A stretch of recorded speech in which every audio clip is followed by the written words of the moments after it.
أعوذ بالله من الشيطان الرجيم. بسم الله الرحمن الرحيم. سأل سائل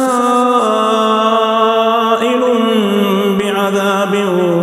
واقع للكافرين ليس له دافع من الله ذي المعارج تعرج الملائكة والروح إليه في يوم كان مقداره 50,000 سنة فاصبر صبرا جميلا إنهم يرونه بعيدا ونراه قريبا يوم تكون السماء كالمهل وتكون الجبال كالعهن ولا يسأل حميم حميما يبصرونهم يود المجرم لو يفتدي من عذاب يومئذ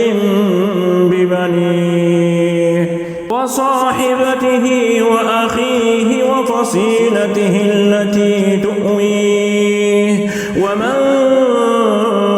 في الأرض جميعا ثم ينجيه كلا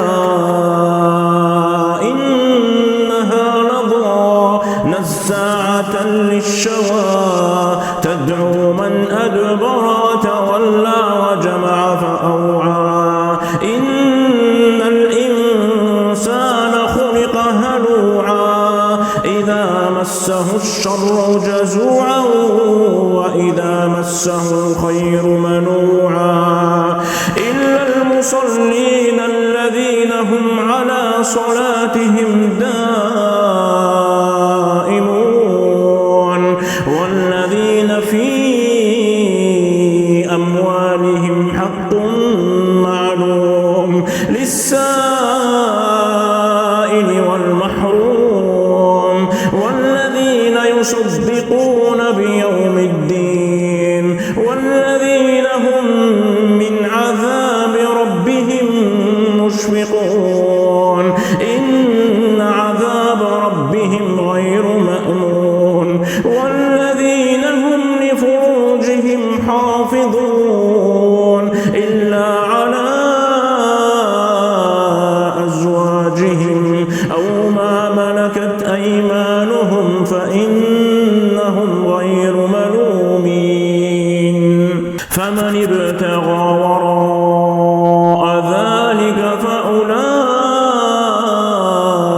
هم العادون والذين هم لأماناتهم وعهدهم راعون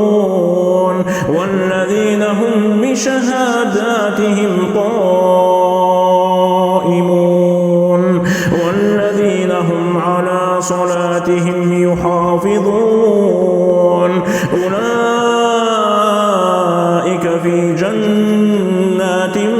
مكرمون فما للذين كفروا قبلك مهطعين